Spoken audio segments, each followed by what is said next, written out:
Welcome back to In the Can with Carmella Cann Season 3. We are returning with an audio podcast. As many of you know, this has been an intense summer for me. I've been involved in a legal matter involving free speech and privacy issues, and unfortunately, filing the lawsuit has resulted in direct retaliation. Because of this, we've had a temporary shift Season 3 into an audio-only format and scale back to one episode per month while I manage these challenges in my personal life. But let me be clear, the show will go on. I created this podcast to be a space for open political dialogue, where voices across the spectrum, yes, including Republicans, could be heard without fear or censorship. That choice has come without backlash. But I will not be intimidated. We will continue to show a diverse range of guests and perspectives. This is not an echo chamber. This is not silo. In the Can stands for freedom of expression and will continue to hold space for conversations that challenge, inform, and reflect the full spectrum of America. So thank you for sticking with me through this shift. Your support matters more than ever. Now let's get into it. I'm Carmella Cann, coming straight to you from New York City. And today I'm diving into the biggest political stories brewing in the city right now, the New York City mayoral race. It's shaping up to be a wild one, with some familiar names like Andrew Cuomo possibly eyeing a comeback, Mamdani stirring things up, and Curtis Sliwa back in the ring. To help us unpack, we have a very special guest, Jean Grillo, a former Democratic district leader and a longtime player in New York City politics. Jean's joining us to break down the candidates, the stakes, and what it all means for us New Yorkers. So let's get right into it. Let's talk New York City. Let's talk leadership. Let's talk politics. To help us unpack all of this, we have a very special guest, Jean Bergantini Grillo, a former Democratic district leader and a longtime player in New York City politics. How have you been? How was your summer? I have a brand new granddaughter, and we christened her. And if I think about the Italian culture, that's a big deal. So I was able to get to Rhode Island and be with my family and friends. That's where I grew up, and the weather was great, and Georgiana behaved. So it was a wonderful summer. Oh, congratulations. I know Catholics christening is like the beginning, I believe, into Catholicism, correct? So uh yeah, I know it's a big deal. Our family, usually how old is Georgiana now? Oh wow, okay. So that's exciting. You have two grandchildren, right? Yes, yes, and her brother Hudson was well behaved, and so and my sisters go to a church where the pastor is very open and accepting, and he was just the right person to do it because I have my issues with the church, but I'm still practicing Catholic. I think you have to stay in the fight from the inside. So, and I love this new pope. So. Got it, got it. Well, we're in New York City and, we're coming on to a new mayoral race and we're about to unpack for our audience, our three candidates. Eric Adams just dropped out of the race last week. Um, you have Andrew Cuomo, who's trying to make a comeback from when he was governor. Mamdani, which is a new name in the political arena, but has made quite the name in recent weeks since winning the Democratic primary. And you have, of course, Curtis Sliwa, who's back in the ring again from when he ran last at the last mayoral race. So, tell me, what do you think of these three candidates? I've never seen so much interest. Even my dentist asked me what I was thinking about Cuomo versus Mamdani, and a lot of people are talking about it. And I work with poll workers, and it's something that really has lit a fire under people. They're very, very interested. And I'm surprised at the numbers in terms of Mamdani's numbers versus Cuomo. I mean, it's like a 20% difference. I was very disappointed with the campaign that Cuomo ran. He was almost like not there, and it was like felt he was entitled, and so I think it hurt him. Now I see, a more vigorous, campaign. I think it's going to be closer than it was before the mayor dropped out. But You know, why?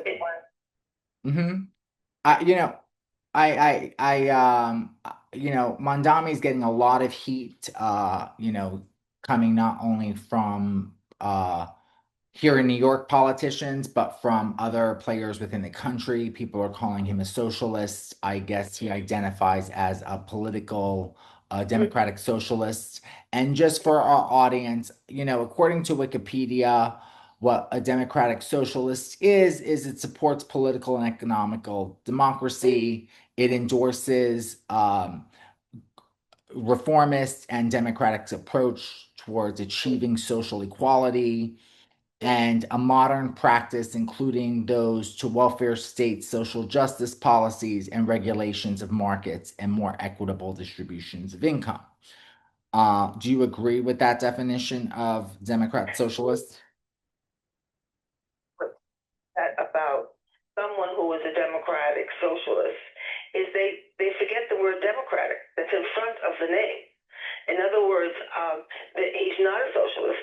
He's a Democrat, but he's a Democrat who's also believes in the government providing more things to the populace, and I think that's why he resonated with a lot of people here in New York City, especially in terms of affordable housing. And I think that he struck a nerve with a lot of people who just are not being able to make ends meet. And when he talks about a rent freeze, that is something that we absolutely embrace, because I'm in a rent stabilized apartment, and I get an increase every 2 years, whether I'm working or not working, whether I have income or no income. And now that I'm retired, I'm counting every penny. And you see apartment buildings going up that are vacant, and you have a lot of foreign money coming into buying apartments, but people don't live in them, so you don't have a say in terms of whether or not they're committed to the community. So I think that he struck a nerve, and it's interesting. The city just sent out this flyer, it's a booklet actually, about with all the candidates being interviewed, and Mamdani had affordable housing right up there, and Cuomo said his biggest issue was safety.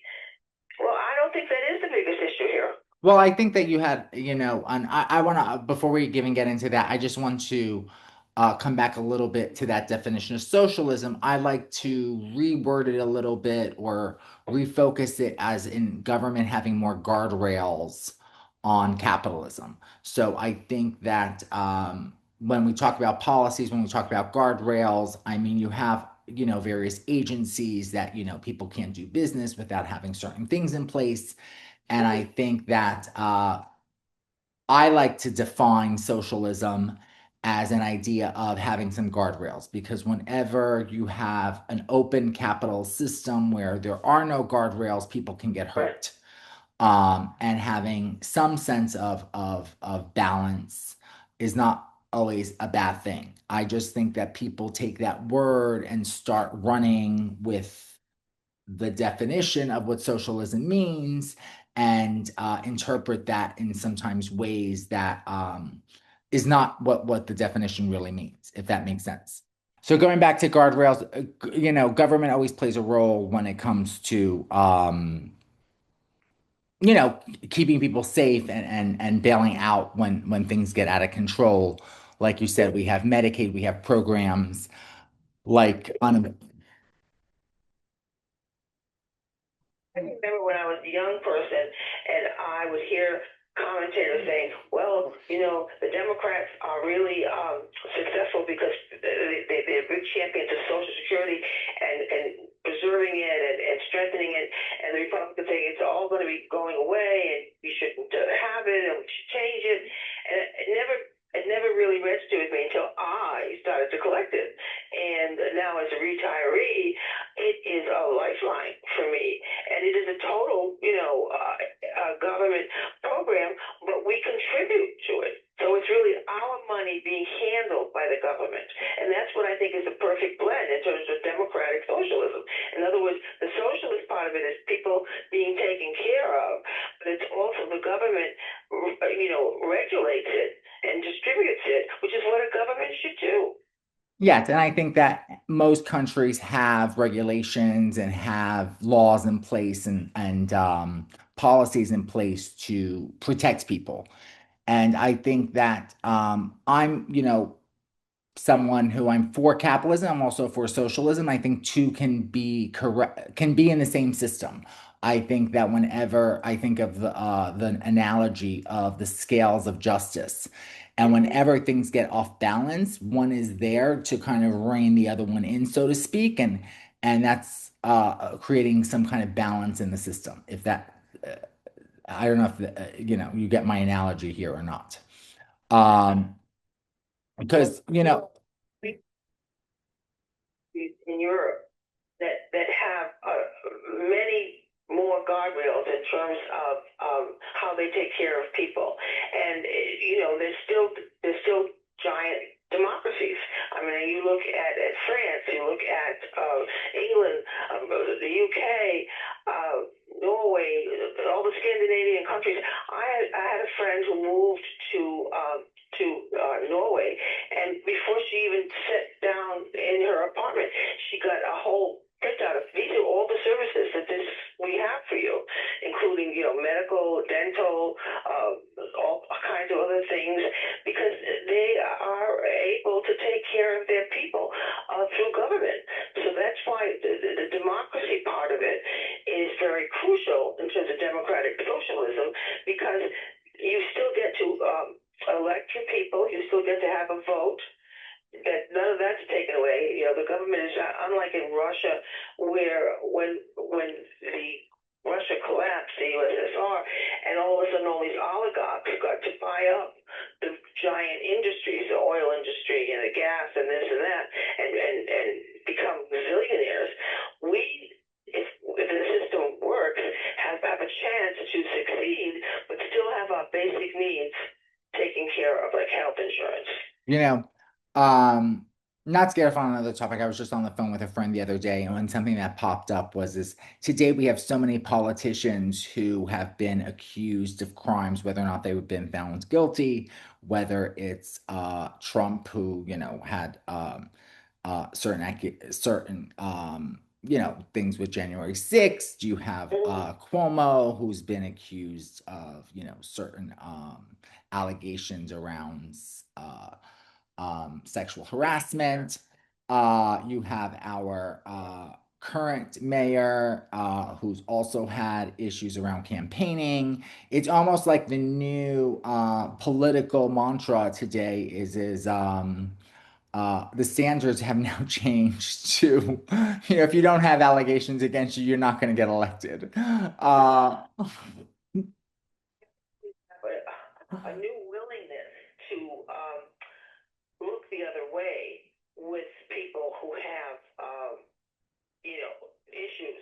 I don't know. In some ways, that's a good thing, but because if people are engaging in, adult activity but are otherwise functioning, President Clinton was a perfect example of that. People still wanted him because he had a lot of good things that he was doing. I think what's been happening is when there are no guardrails. I'm thinking about the Supreme Court, for example, deciding that they're going to be a rubber stamp for a particular administration. That is not a good thing. That's not democracy. And some of their recent rulings allowing this president free rein over anything that he wants to do, that's not democratic either. The people are not being represented.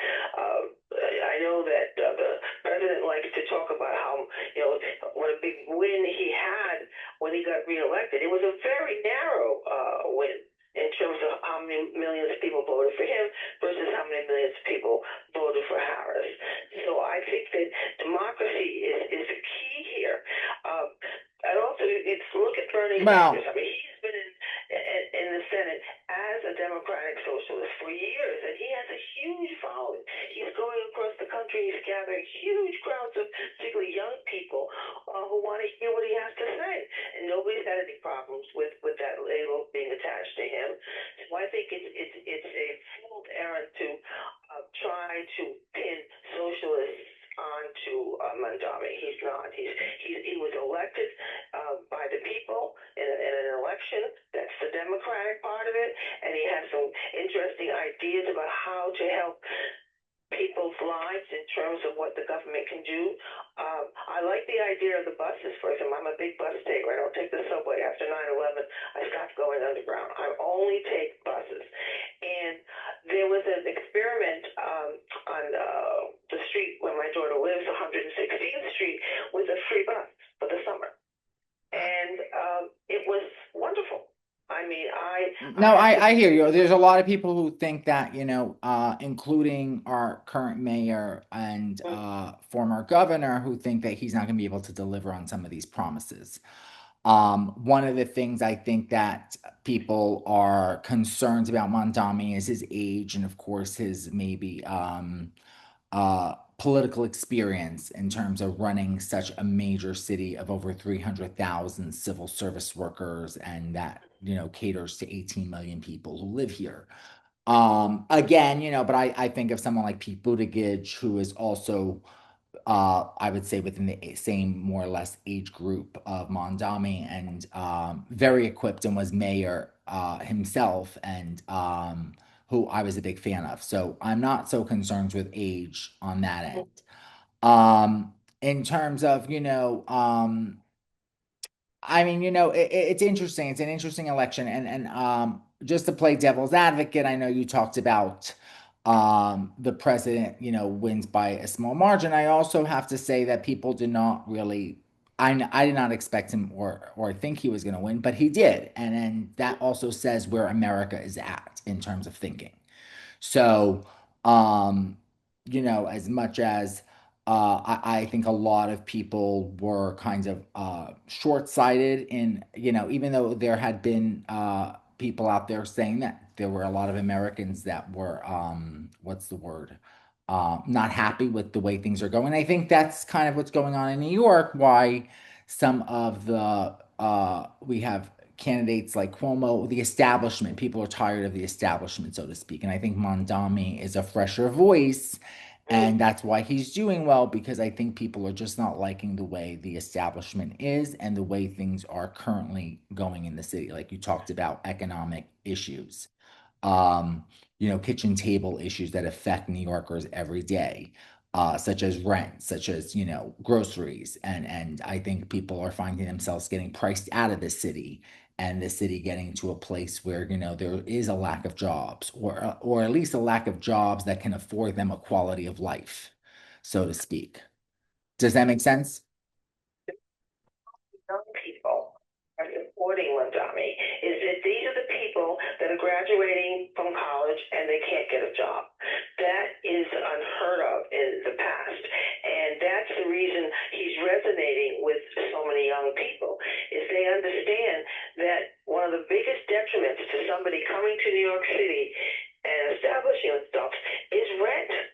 It is so astronomical and unnecessary. The vacant buildings that are going up, the empty spaces for in so many of these high rises. I did the census in 2020, and we have what's called ghost buildings, buildings that went up with all kinds of tax subsidies from the state and all kinds of other goodies, and floors are virtually empty because outsiders have bought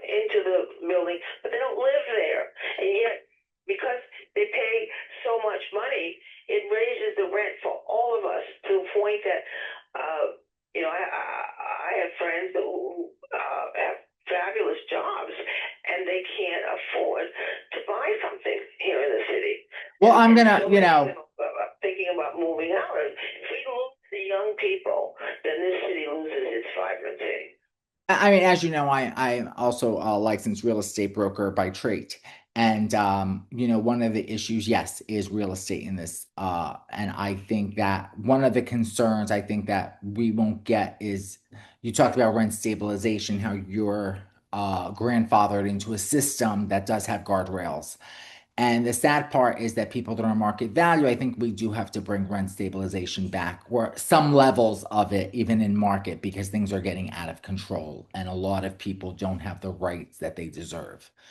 And real estate's a big issue in New York City and the cost of housing. You know, and I know this is not a popular position with landlords. And at the same token, I also do speak up for landlords because I have represented landlords as well, and I recognize that they have expenses and they have a bottom line to meet as well. And they got into the business of real estate because they want to see a profit as well. But again, I talk about guardrails and a balance of systems where you can still make a profit, but yet not be so greedy that things get out of control for tenants. So I think that two can exist. Two things can exist.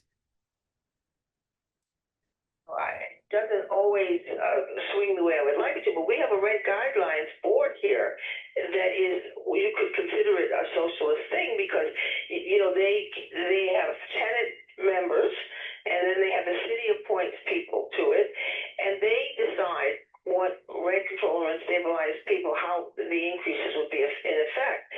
During the COVID situation, there was a freeze. Rent did not go up at all, and the city survived, and landlords survived, and people still made money.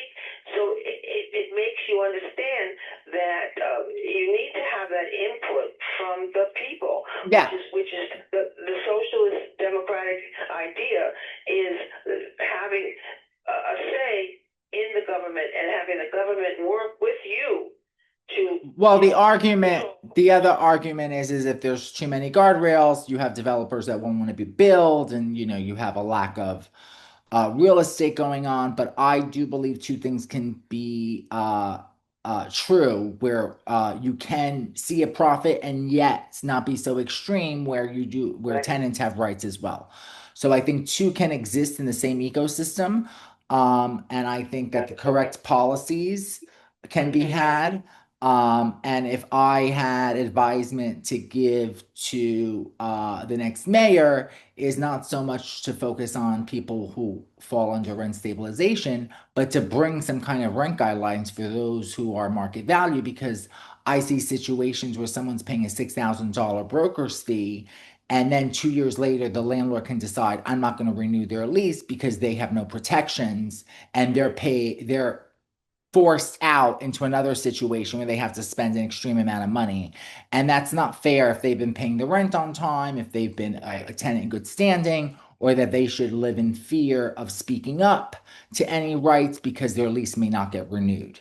And I think that having guardrails there is important. I think that there's a lack of guardrails for market value apartments. And that doesn't mean that I don't support, landlords getting a profit. I recognize everyone starts a business to see a profit, but profits don't have to be so extreme that you are putting other people in detriment to see a profit. For example, if a landlord hires a broker, he should pay for the broker. He should not be able to shift that expense onto a tenant. Whoever hired the broker should be liable to pay the broker's fee. So I was always forefront. I know that's not a popular position with people in real estate or with landlords, but what's fair is fair in my book. That happened for me and my family was that when the loft law was created, and I fought very hard for it. I was a member of the Lower Manhattan Loft Tenants very early on. When we were made legal, because we all got here illegally, we were living in our lofts illegally, and then the government wanted to change that and make us legal. You have the option of working with your landlord in terms of the cost of the upgrade. And those of us who chose to do that, who had a say, we were able to keep the rent increases much more moderate than people who moved out and said, "Oh, just let the landlord renovate and then I'll come back." Well, those landlords who did that, they escalated what they did in the apartments, and then the rents were, sky high. So I think any time that the government and the people can work together for the common good, that is preferential to anything goes hands off government, where the rich can be as rich as they want. I mean, and the poor, well, the churches will take care of them or whatever. I mean, this is what some people would love to see us go back to. No guardrails at all. Yeah, I mean, there's always been that issue about how much role does government play and how much of a guardrail, and that's always being debated between Democrats and Republicans. Guardrails are definitely necessary. The question is again, I'm someone who I use the analogy of the scales of justice because there needs to be some kind of balance in every system. Anything that is slanting, whether it's capitalism or too many guardrails, is bad. So I think that having an even keel of both a sense of capitalism and a sense of guardrails is important because whenever one thing goes to an extreme, things get and I think that's what people are seeing today. We're in an extreme situation where people are having challenges just paying rent and people are tired of false promises and tired of the establishment. And I think that that's why Mamdani is doing so well right now with, like you said, young people. And governors across the country that have been working with their people, and they are having success. So I think as long as we are allowed to vote, there's a lot of scary stories about, are we going to have an election? Yeah. In 2026, that is very frightening.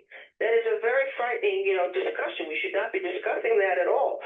So I think people are putting the brakes on this government ability to do anything they want, including doing nothing. Yeah, and I want to shift, I think, the idea of socialism because I say that definition, people run with this idea of what is a Democrat socialist and create and define that in their own terms, sometimes very far away from what it really means. And really what it means is guardrails in the end of the day, is how many guardrails government has over a free market. Or safety issues. For instance, you have building owners who have to, pass fire inspections and pass certain building code inspections in order for people to live safely. So there does need to be guardrails to provide safety for people.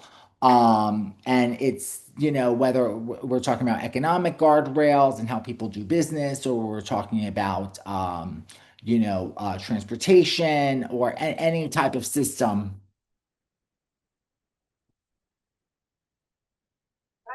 That people do not want to take measles shots and don't want to take vaccines, which is what you'd have if you had no government control. That is horrifically scary because the people who around you that will pay if you don't have vaccines. And I've seen it in daycare. The parents who don't want any vaccines, and they're the ones whose kids get the chicken pox that gives it to everybody else. That's really a lack of thought for the general good. So that's another guardrail that's very important. Yeah, but I mean, there's certain things that in America, in every country, there's different regulations, even in healthcare, that, for instance, may counter Europe, pros and cons. But we're almost at time, Jean, and we are going to continue this conversation in November again as we get closer to Jean. I know you're involved with Board of Elections and involved in when is election day for the mayor? November 4th. So, and I'm assuming that's a Tuesday. So that will actually be the next day our podcast comes out. And we will pick up on this topic again of the mayoral election. And it'll be interesting to see how things unfold in the next month.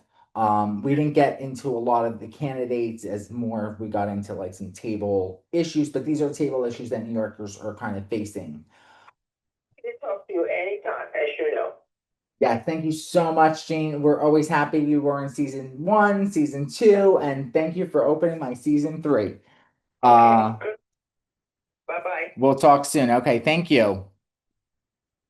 And thank you everyone for listening to In the Can with Carmella Cann. And we will see you next month for a pickup of the mayoral New York City mayor's candidates.